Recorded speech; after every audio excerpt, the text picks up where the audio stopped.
Iya, pemirsa, kali ini kita berada di lereng Gunung Penanggungan, sebuah gunung paling keramat di dunia dengan sebaran dan banyaknya situs kuno itu lebih dari 150 buah. Yang artinya satu gunung ini penuh dengan candi, petirtaan, termasuk kemudian gua-gua pertapaan, altar pemujaan dan percandian-percandian. Ini banyak sekali ya, terutama dibangun pada masa kerajaan Majapahit. Sehingga Gunung Penanggungan ini benar-benar sebuah gunung terbanyak dengan situs purbakalanya sedunia. Nah, ini. Nah, termasuk kemudian kita saat ini berada di lereng Gunung Penanggungan itu ya. Ternyata memang Gunung Penanggungan itu dibagi menjadi 3 area suci ya. Area kaki gunung itu disebut dengan area Burloka. Sebagaimana kemudian Candi Hindu pada masanya yang disebut dengan kaki Candi Burloka.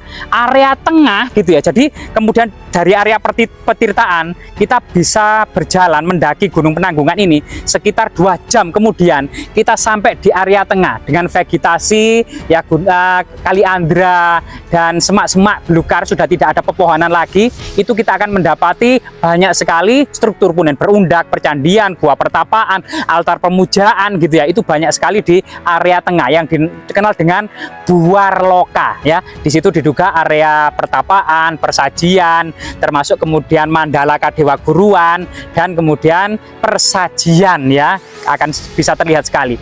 Kemudian setelah itu ada savana ya, yang kemarin sempat viral. Dari kita akan bisa lihat lereng Gunung Penanggungan dari puncak Saraklopo. Di situ ada rumput ilalang bersama edelweiss gitu ya.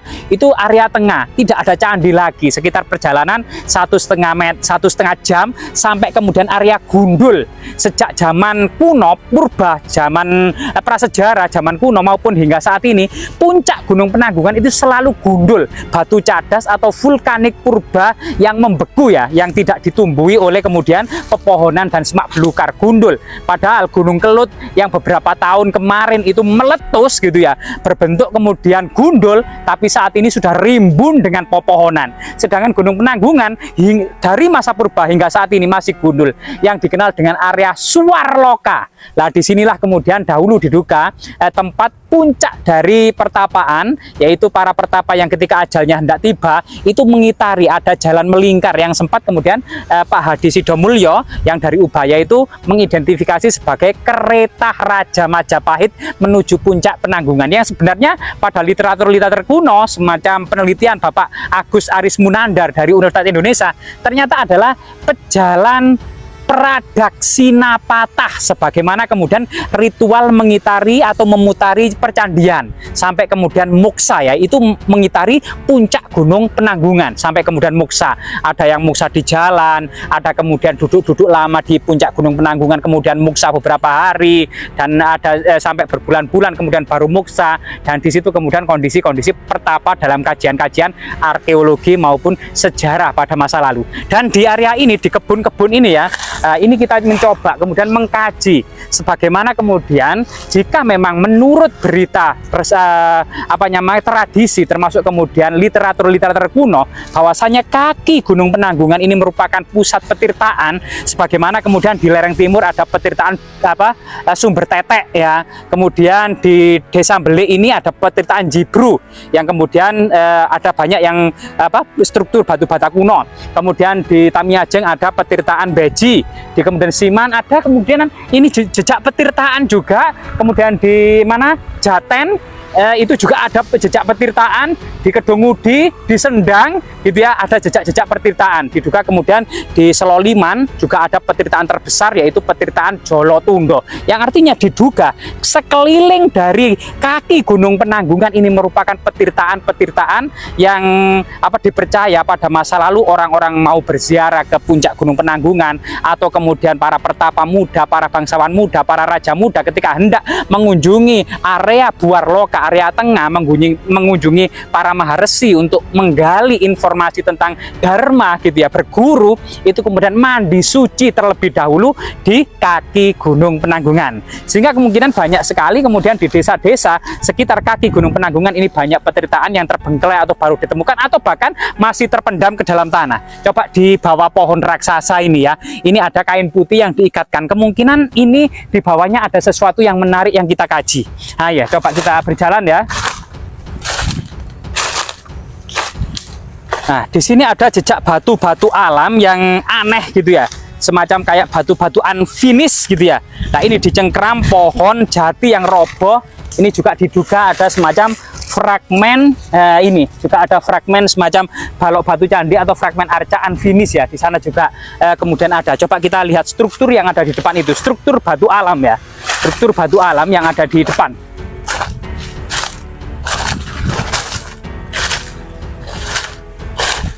Nah, jadi di lokasi ini diduga ada fragmen balok-balok batu candi ya, yang terbuat dari batu putih, namun memang terlihat hitam saat ini karena ditumbuhi oleh lumut-lumut kerak atau kemudian tanah-tanah dan debu ya, yang menempel, yang terkena hujan menjadi semacam warna-warna hitam.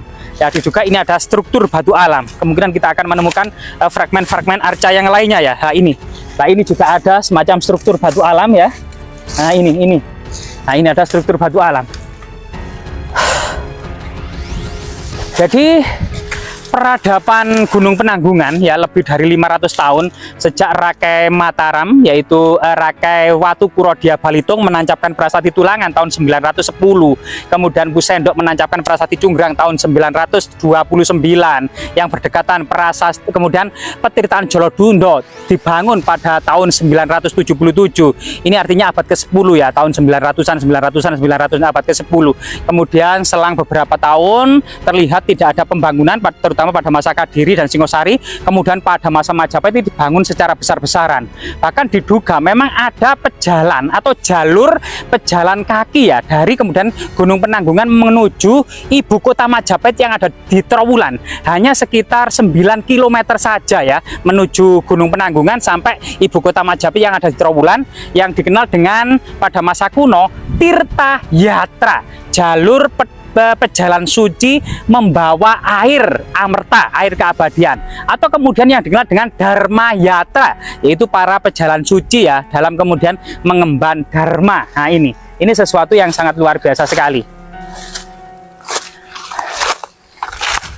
Bahkan kemudian jika kita lihat ya pohon raksasa ini, siapa sangka kemudian di dalam akar pohon raksasa ini ada sedurung mata air besar gitu ya, yang saat ini semua mata airnya itu kemudian disalurkan di dalam bak, water bak ini ya, yang modern ini, yang kemudian disalurkan ke desa-desa, sehingga kemudian kita tidak menemukan sebuah petirtaan kuno yang penuh dengan air lagi, karena semua airnya itu dibangun ini di sini ya, di sini. Nah, di sini dialirkan ke semacam penampungan bak air yang sudah disemen tembok dan modern ini, sehingga kita tidak menemukan kubangan-kubangan air sebagaimana petirtaan-petirtaan yang sangat menakjubkan pada masa kerajaan kuno. Siapa sangka kemudian beberapa tahun yang lalu ketika para warga kemudian membersihkan punden ini dan menggali beberapa sentimeter, sekitar 30 cm, ternyata ada struktur batu candi ya, termasuk kemudian ada jala-jala duara yang banyak di situ. Dan ini sesuatu yang sangat luar biasa sekali pada masa peradaban kuno ya, yang artinya bagaimana kemudian peradaban yang agung. Jadi kita sebagai kemudian pemerhati sejarah atau pelestari sejarah gitu, melihat masa lalu tidak hanya kemudian agama yang berbeda dengan saat ini. Misalnya masa lalu agama Hindu dan Buddha, saat ini masyarakat sudah beralih ke Islam. Jangan lihat itu, tapi lihat polanya. Masyarakat dahulu jangan lihat dari faktor agama saja, melainkan dalam segi keadilan, kemakmuran, ketahanan pangan maupun pertahanan militernya, mampu memayungi Nusantara hanya dengan pena atau pada waktu itu lontar, daun lontar gitu ya, dan pedang. Tidak ada HP, tidak ada internet, kapal-kapal tidak ada yang digerakkan dengan mesin uap atau saat ini diesel atau kemudian dan lain sebagainya. Hanya kemudian dengan perahu dayung maupun dengan kapal layar dengan angin muson timur dan angin muson barat. Jadi kita coba dekati gitu ya. Nah ini. Nah, bahkan diduga di bawah pohon raksasa ini sampai saat ini tuh masih digunakan masyarakat sebagai situs religi, yang di situ ada perdupaan, ada persajian untuk menghormati leluhur Nusantara dengan cara-cara yang sangat-sangat kuno, sangat-sangat klasik atau sangat-sangat purba, yaitu kemudian, dan itu tetap lestari. Artinya persajian dan perdupaan itu kemudian sebuah tradisi sejak masa prasejarah 2000 sebelum Masehi hingga masa peradaban Hindu-Buddha terus dilestarikan hingga masa Madya, masa perkembangan Islam kolonial, hingga era modern ini di desa-desa masih banyak yang menjadikan Punden sebagai situs religi. Jadi ini sesuatu yang sangat luar biasa sekali ya.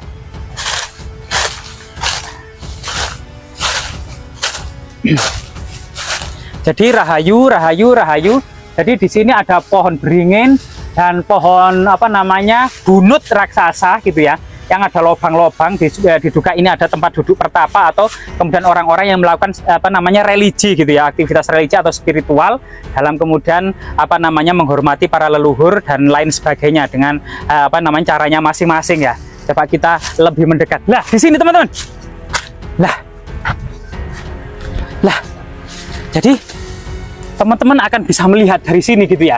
Itu ada struktur tembok kuno yang tidak tembel-tembel, yang terbuat dari batu yang sangat keras dan berbentuk kotak-kotak yang ditata sedemikian rupa gitu ya, seperti kemudian petirtaan Jolotundo yang terpendam dalam tanah. Artinya di sini ada semacam struktur petirtaan kuno atau istana bangunan kuno yang masih terpendam di dalam tanah. Jadi kita lihat bagian kiri, tentunya di sana itu masih memanjang ke sana. Jika kita lihat bagian kanan, diduga ada struktur yang masih terpendam dalam tanah yang bagian kanan tersebut gitu ya. Dan jika kita dekati ya, ini memang digali oleh warga, belum dilakukan ekskavasi secara integral dan komprehensif oleh Balai Pelestari Cagar Budaya. Belum, ini masih digali oleh warga. Coba kita masuk ya, rahayu, rahayu, rahayu, rahayu, rahayu, rahayu, rahayu, rahayu, rahayu. Nah, rahayu jika kita teliti gitu ya, ternyata di sini tidak hanya kemudian batu balok-balok batu candi bercampur dengan batu-batu raksasa gitu ya. Jadi dahulu nilai estetika ini ada lumpang, kemungkinan ini lumpang persajian gitu ya, dan ada batu-batu yang aneh, dan ini adalah struktur kuno dari balok-balok batu candi. Dan ini kita duga jika saat ini gitu ya, rumah-rumah warga jika tahun 60-an 70-an masih terbuat dari bambu, mulai tahun 80-an terbuat dari batu bata gitu ya. Ternyata pada masa kuno orang-orang sudah menggunakan material balok-balok batu yang dipahat sedemikian rupa membentuk balok-balok batu raksasa seperti batu bata, namun ukurannya sangat besar sekali gitu dan kuat gitu ya, sehingga kemudian masih bertahan hingga saat ini. Ini adalah kemudian material bangunan kuno yang ternyata pada masa-masa akhir, pada masa Madya, pada masa kolonial maupun pada masa era modern itu teknologi ini hilang dari anak bangsa ini. Sekarang tidak ada lagi orang menggunakan rumah dari balok-balok batu. Tentunya itu sangat mahal sekali gitu ya. Nah ini adalah semacam teknologi yang hilang atau semacam sains yang hilang di masa lalu. Nah, jika kita lihat di sini ada pancuran ya, atau yang disebut dengan jala duara atau pancuran air. Bahkan keunikannya ini ada ya fragmen pancuran yang sudah pecah gitu ya. Ini berbentuk seperti payudara perempuan. Bahkan artinya memang diduga ini adalah air yang mengalir untuk mengairkan air amerta. Dalam filosofinya adalah susu ibu untuk regenerasi, karena masyarakat Jawa ini berkembang seiring tumbuhnya padi, maka ketika padi itu luas harus membutuhkan tenaga kerja yang banyak, harus memiliki anak yang banyak. Ketika anak itu banyak, maka pertanian semakin luas dibuka. Ketika pertanian semakin luas dibuka, maka surplus pangan itu semakin melimpah dan harus ada banyak orang yang diberi makan, sehingga ini merupakan sesuatu yang terus berhubungan antaranya banyaknya makanan yang harus dimakan dengan banyaknya tenaga kerja yang mengharap lahan pertanian. Nah ini sesuatu yang saling berkaitan pada masa kuno ya, banyaknya anak dan luasnya lahan pertanian, banyaknya pangan dan banyaknya orang yang harus diberi makan. Artinya susu inilah yang kemudian dianggap sebagai simbol kemudian keabadian, simbol kesuburan, simbol ekstensi dari masyarakat Jawa gitu ya. Jala Duara, pancuran air yang mengalirkan air keabadian dari generasi ke generasi, from generation to generation. Jadi ini sangat sesuatu tinggalan yang sangat luar biasa sekali. Dan jika kita lihat ke sana, burung perkutut melihat kita, bertutur kata, karena dia kemudian yakin tidak ada satupun hewan yang mampu bertutur kata, dan bertutur kata itu hanya bisa dilakukan oleh manusia, tidak ada satupun hewan yang mampu melakukannya. Jika kita lihat di atas, ada yang batu-batu seperti pinggiran-pinggiran saling mengunci, ini juga semuanya struktur batu candi ya, yang diduga ada petirtaan yang megah pada masanya, tinggalan dari peradaban kuno. Namun angka tahunnya kemungkinan ya seumuran dengan Jolotundo atau masa Majapahit, sehingga kemungkinan kemudian candi petirtaan ini dibangun pada abad ke-10 hingga abad ke-15 Masehi. Semoga kemudian candi ini gitu ya, termasuk pohon-pohon raksasa ini. Apakah kita perlu mengitari pohon raksasa ini ya? Coba kita lihat ya. Nah ini pohon raksasa ini yang besar kita. Nah ini teman-teman, ada kayak semacam gua atau ceruk ya. Nah, apakah ini tempat duduk para pertapa atau semacam lubang ular? Kita juga kurang tahu, namun tidak ada bau ular ya, tidak ada jejak-jejak ular. Kemungkinan memang keropos dimakan oleh rayap ya. Apa Pak? Oh banyak perdupaan di sini banyak. Termasuk di sini jika kita lihat ada tempat duduk orang-orang bersemedi, ada banyak di sini persajian, perdupaan, rokok ya, dan botol-botol aneh.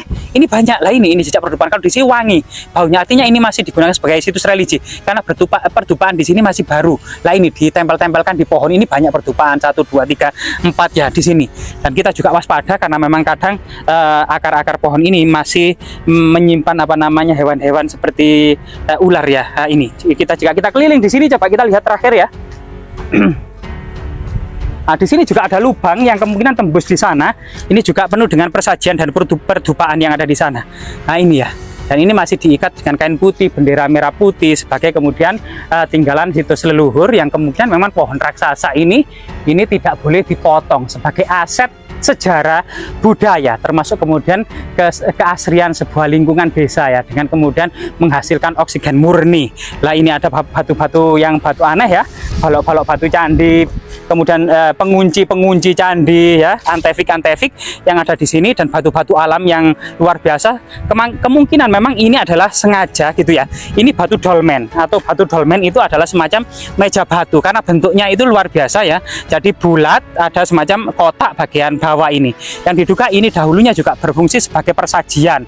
Namun saat ini memang kurang apa namanya mendapatkan perhatian. Jadi pada masa prasejarah atau masa kuno biasanya batu ini disebut dolmen atau meja persajian. Semoga kemudian situs-situs budaya seperti ini kita bisa melihat semangat inspirasi dari leluhur kita untuk kemudian apa namanya bersemangat dalam hidup, bersemangat dalam kemudian membangun masyarakat, bergotong royong, bermusyawarah, kemudian menyatukan sendi-sendi suku-suku yang ada di Nusantara dalam sebuah semboyan Bhinneka Tunggal Ika, berbeda-beda namun tetap satu. Ini sebuah slogan yang saat ini diadopsi oleh Indonesia modern. Siapa sangka dahulu itu ditulis oleh seorang intelektual Majapahit yang bernama Empu Tantular dalam kitabnya Sota Soma tahun 1370. Semoga bermanfaat.